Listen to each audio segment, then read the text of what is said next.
Oh no. According to Wikipedia, an advance fee scam is a form of fraud and one of the most common types of confidence tricks.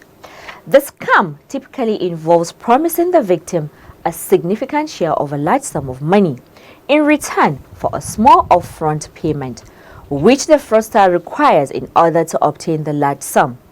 If a victim makes the payment, the fraudster either invents a series of further fees for the victim or simply disappears. The Federal Bureau of Investigation (FBI) states that an advance fee scheme occurs when the victim pays money to someone in anticipation of receiving something of greater value, such as a loan, contract, investment, or gift, and then receives little or nothing in return.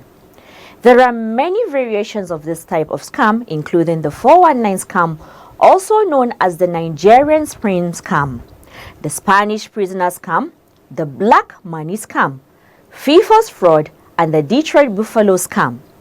The scam has been used with fax and traditional mail and is now prevalent online communications like email. While Nigeria is most often the nation referred to in these scams, they originate in other nations as well. In 2006, 61% of internet criminals were traced to locations in the United States, while 16 were traced to the United Kingdom, and 6% of them to Nigeria.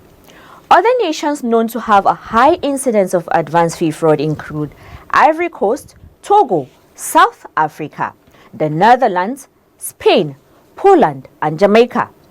The number 419 refers to the section of the Nigerian Criminal Code dealing with fraud. The charges and penalties for offenders are all in that section. Ilyas Haruna Bala examines the trend of 419, which is really bothering Nigerians. The incidences of advance fee fraudsters, also known as 419 in Nigeria, before the advent of the EFCC, was such a sorry situation as many Nigerians and even foreigners with genuine business proposals ended up falling victims of fraud, with some not only losing investment but also their lives. The fraudsters employ different tactics to trick their victims. This type of fraud describes cases in which criminal fraudster convince a victim to partake in a business which they mostly present as genuine, but which is not. There are several types of advance fee fraud. They include career opportunity scams, clairvoyance or psychic scams, check over payment fraud, dating or romance scams, fraud recovery fraud and identity theft. Others are inheritance fraud, loan scams, lottery and sweepstakes scams. Whatever form it takes, it usually begins with the fraudster presenting a profit or reward-gaining venture to the victim. The aim of every proposal from a fraudster is to strip the victim of his possessions either in monetary form or in property form. Clairvoyant or psychic scam is one form of advance fee fraud known as juju scam in the Nigerian parlance. The apparently psychic or clairvoyant fraudster approach their victims by email, post, telephone call, or even face-to-face contact. When total strangers approach you with stories that they have seen something wonderful or terrible about your future, you may not need any other tell that you are being lined up to be pleased. They may claim to be able to give you winning lottery numbers or offer to remove a curse or a spell. The tales deployed as baits for victims are many. Some claim to possess powers that can heal or provide remedy to certain ailments. They may also tell you that you are in some kind of trouble, but a solution is within reach. They could demand a fee to remove a curse or a spell. Some even go as far as telling you they can produce currency notes or that they have some marked notes somewhere and they need money to buy chemicals to wash it. A demo operation is carried out in which the Mugun, as they call their victim, is taken through the motion of a paper being washed to become a hard currency, often the United States dollar. The process usually ends with the victim being told to help source for money to purchase the expensive chemical for a cut of the deal. This form of scam is common in Nigeria, with many victims losing life investments to fraudsters. The Economic and Financial Crimes Commission (EFCC) waged into the war against this genre of fraud in 2005 after the Commission unraveled a huge incident of fraud in which a Brazilian bank was defrauded of over $200,000 by a fraud syndicate led by Emmanuel Onwude. The Commission arrested the syndicate and recovered the money, which was restituted to the victim, the Brazilian bank. Not relenting in its effort to rid the country of activities of fraudsters, operatives of the Commission have continued to arrest notorious fraudster syndicate who had defrauded a number of innocent victims of money and other valuables. Friday Evelo, who was the head of AFF and presently zonal head of Ibadan, has this to say. The conceptualization of the EFCC can be traced to the menace of the advance fee fraud, and that is why one of the reasons why the EFCC was actually born, and we have achieved a lot of successes. There's still a lot of room for improvements, and we've come a long way. If we have to place our record from inception to date, we'll be talking over 5,000 convictions from the advance fee fraud alone. How can one avoid being a victim of AFF? So the circumspective one, you just have to ask yourself some basic questions.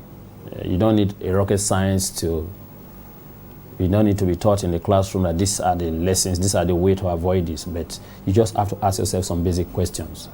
Why am I the person that this fellow is calling that, oh, this kind of investment is in town? Or there's an inheritance that I need to inherit from one person or the other. Why must it be me? What I always tell the victims that come around that we assist here, I tell them that if it's too good, then there's a red flag. If the interest, if the amount, if the returns and investment is too high, there's a red flag. You don't just it's not something like you do an impulse kind of reaction or no. You need to ask yourself, when you see some of these phishing mail come to you or some of these unsolicited messages come to you, you don't just start giving your personal details. No. You just have to sit down and ask yourself some basic questions. Why am I the one this person sending this person to? And most of these informations are given by friends or close associates to the guys, that's the scammers. So they have a kind of a background, they have done a kind of background check on you. So they can give you, maybe if you have a nickname when you were growing up, they can call you by that nickname. That will take you off balance, say that, oh, this person might have some inkling about me. What can be done if one becomes a victim? You need to discuss with a professional. You need to, if you are in any of our cities where we have any of our office, you need to reach out to any EFCC officer. If they can't attend to you, they will bring it to us. And in coming to us, we'll be able to ask you one or two questions and advise proper solutions on how to go about it. We can even still put you on how to relay with these scammers so as to see how we can effect their arrest. Adejare Kembi is a legal practitioner. He speaks about the trend of advance fee fraud and the legal perspective to spiritualism. The law has made provisions. First and foremost, let me say that if we make a false presentation or representation, that is what we call obtaining under false pretenses. So it is an avenue, but it is criminal. However, the law makes provision under what we call money had and received. It is applicable in contract cases. It is also applicable in criminal instances where you have made a promise to me upon which I have changed my position and money had passed. Where that promise is not kept, I have the right to sue you in civil causes to recover that money. Some people say the law does not recognize voodoo or juju. Is it the same with you? We are wrong in saying that the law does not recognize juju. The criminal code actually makes provisions for such a circumstance. So the law recognizes juju. It does. However, where the juju is used for criminal purposes, the law again makes provision either for the suspect to be tried That is when we talk about going through ordeal. The law makes provision for trial by ordeal and so on, which is a format where even a man who believes in juju says, for instance, I have caught a witch, right, and puts the poor girl or boy through such a serious situation that the law does not expect. That juju man is liable for trial under the trial by ordeal provisions of the criminal code. So we actually have provisions that have adequately provided for such. And don't forget, that criminal code is over 100 years old. So if you realize that 100 years ago, we have made provisions for such, and it is still valid now, how can we say that we did not recognize juju or we did not make provisions for such a situation? We have. How can evidence be established in case involving spiritual fraud? Simple. No man will lay emphasis on spiritualism as a means of deceit without having something to show for it. Either a shrine, a concocted place where something is said to go on. Those are the evidences that you need to prove to show that, look, this man has shown me this as a basis upon which I parted with money, I parted with property, right?